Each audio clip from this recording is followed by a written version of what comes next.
Kiyya wayye hiriyeeko kiyya ganama osoo kadhannaa hin godhatin anan hirriibaa keetiin si bira dhufe dhaqee tanan kadhannaa godhadheetiin dhufa amman deebi'ee dhufutti asumatti na eegi ishee hiriyeeko ishi dhaqi hiriyeeko homaa rakkoo hin qabu dhaqeetii waaqayyo wajjin walitti dubbadhuutii deebi'e ishi hiriyeeko asumatti na eegi.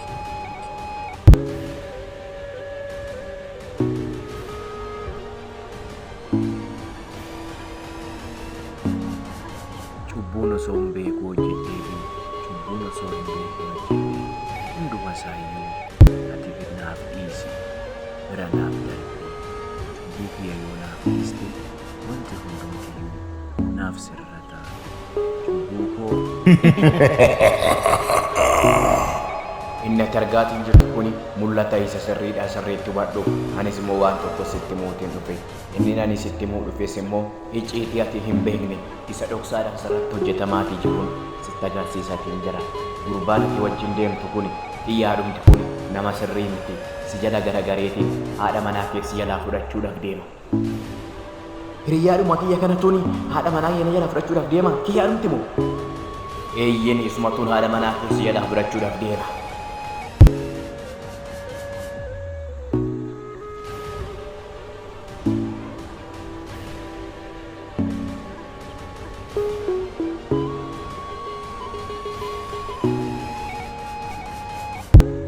Maali hiriyeeko nagaa miti moo maaltu si mudate maal taate hiriyeeko nagaa maaltu jira nagaa maaltu jira jetteeti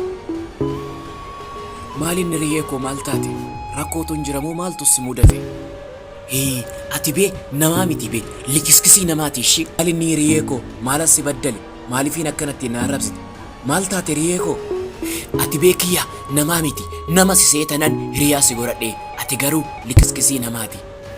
Maalo hiriyeeko maalas si baddale waanan balleesse qofa natti himi waanuman itti si miidhe qofa natti himi ati beekiyya gochaatiin irratti hojjechaatiin jirtu tonkoleetiin irratti hojjechaatiin jirtu kan hunduma isaa waaqayyo natti agarsiiseera ishee kan ija namaa duraa dhokate ija waaqayyoo duraa hin dhokatu waan ati gochaatiin jirtu hunduma isaa waaqayyo akkanatti ilaal akka fiilmiitti natti agarsiise ishee maalo hiriyeeko maalas si baddale hammina kiyya tonkolee kiyya waaqayyo sitti agarsiise. Eeyyen kiyya hammina kee waaqayyo natti agarsiise akka ati haadha manaa kiyya na jalaa fudhachuudhaaf deemtu waaqayyo natti agarsiiseera ishee mul'ataanan argee dhufe ishee kan ija namaa duraa dhokate waaqayyo hin arganyira sun dhugumachuudha kinoolaan hojii kee hunduma isaa waaqayyo natti hime ishee hiriyeeko isa kana argiteetiin dhufteere eeyyen kiyya isa kana argeetiin dhufe isa kana waaqayyo natti agarsiise ilaa hiriyeeko dubbachuun duratti hubachuutuun gaariidha. Mul'anni ati argite kun guutumaan guututti sobadha sababbiin isaa immoo mul'ata kana waaqayyo miti kan sitti agarsiise sababbiin isaa immoo waaqayyo mul'ata sobaa namatti hin agarsiisu mul'ata isa dhugaadha malee jechuudha. Ilaa hiriyeeko bakka kanatti wanta ati hubachuu qabdu seexanni waaqayyo fakkaattee akka ishiin karaa mul'ataa sitti dhuftu hubadhu namaaf nama walitti buusuudhaaf hiriyaaf hiriyaa walitti buusuudhaaf irsaafniitii gargar fageessuudhaaf seexanni mul'ata sobaa namatti hin agarsiisti isa kanas hubadhu kanaafiyyuu atis mul'ata erga argitee tokkichumaan mul'ata san dabarsuu hin qabdu mul'ata sanis namatti himuu hin qabdu sababbiin isaa immoo mul'ata argite san yeroo lama yeroo sadii ol irratti kadhatteetiin mul'atichi waaqayyo biraa ta'uu fi seexana biraa ta'uusaa adda baafachuu qabda sababbiin isaa immoo akkuma waaqayyo mul'ata isa dhugaa namatti argisiisu seexannis immoo mul'ata isa dhugaa fakkeessiteetiin waaqayyoon fakkaatteetiin karaa mul'ataa sitti dhufuu dandeessi waan ta'eef jechuudha.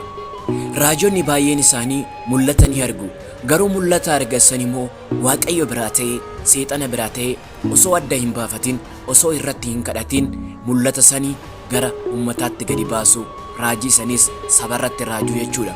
Kun dogongora guddaadha sababbiin isaa immoo mul'atichi kan seexanaa yoo ta'e mul'anni sun fiixan hin ba'u raajii sunis soba ta'a jechuudha.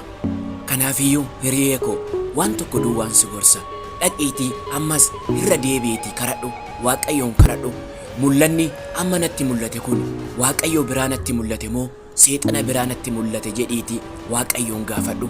Waaqayyos immoo irra deebi'ee seexana biraa ergamuu fi isa biraa ergamuusaa adda siif hin baasa. Kanaafiyyuu hiriyyee koo ammas dhaqeetii irra deebi'eetii Waaqayyoon kadhadhu. Ilaa kiyya anillee irra deebi'ee dhaqee Waaqayyoon kadhachuu nan kadhadhaa. Garuu ammas irra deebi'amee raajichi dhugaa ta'ee taanaan garuu waliin dhiisnu ishee wal balleessina ishee dhageesse miti. Hayii hiriyyee koo dhibbaan dhibbatti kun raajii sobaati. Sababbiin isaa immoo ani hojii akkanaa of harkaa hin qabu. Hojii akkanaas hin hojjedhu. Kanaafiyyuu mul'annatti argite seexanatu sitti agarsiise. Aniifati akka walitti buunuuf ishee kanaafi malee kun mul'ata Waaqayyoo miti jechuudha. Ishee hiriyyee koo dhaqeetii kadhadhu. Waaqayyos immoo si hubachiisa. Ishee hiriyyee koo.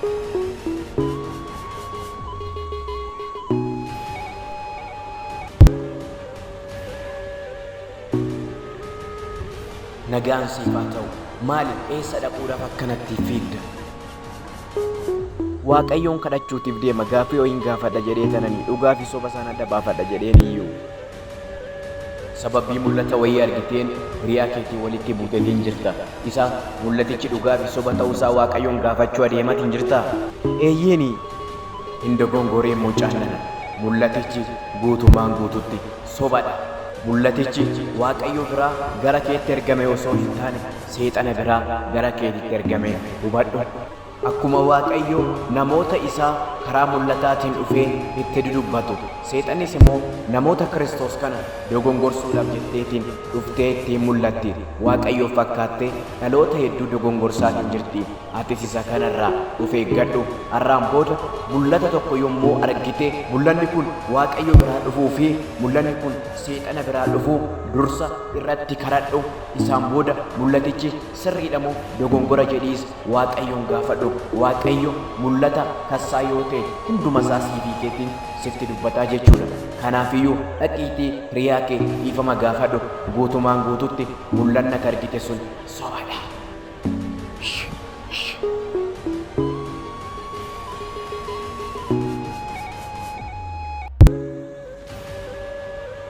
Hiriyyee koo haadhoo koo dhiifama guddaanaaf godhi. Mul'anni nan arge suni raajiin natti dubbatame suni Waaqayyo biraa ergame osoo hin taane seexanatu natti mul'ise akka anii fi ati gargar baanuuf. Kanaafiyyuu waan hamaa kana seexanni nu gidduutti hojjette. Mul'atichi kan Waaqayyoo miti kan seexanaati. Kanaafiyyuu dhiifama naaf godhi adaraa hiriyyee koo. Hayii hiriyyee koo kunumaayyuu rakkoo hin qabu. Osoo hin hubatiin harkaa hin gubatiin jedhee Oromoon akkuma mammaaku sani mul'ata duraan dursitee ergite sani mul'atichi kan Waaqayyoo ta'uu fi kan seexanaa ta'uusaa adda baafadhu. Gara fuulduraatiif iyyuu barnoota sii ta'a. Sababbiin isaa immoo seexannis Waaqayyo fakkaatteetiin sitti dhufuu dandeessi. Kanaafiyyuu mul'ata yeroo argitu mul'aticha sanarratti kadhadhu. Waaqayyoon kadhadhu. Hiikkaa isaas Waaqayyoon kadhadhu malee tokkichuma argiteen raajuuf hin adeemin. Sababbiin isaa immoo mul'atichi kan seexanaa yoo ta'e inni hin raawwatu jechuudha. Soba ta'a jechuudha. Hiriyyee koo hamma hubadheera. Ati garuu dhiifama naaf gooteere? Eeyyeen hiriyyee koo dhiifama siif godhee tanan jira. Akkamittiin dhiifama siif hin godhure? Dhiifama waliif gochuu Kiristoositu nu barsiise.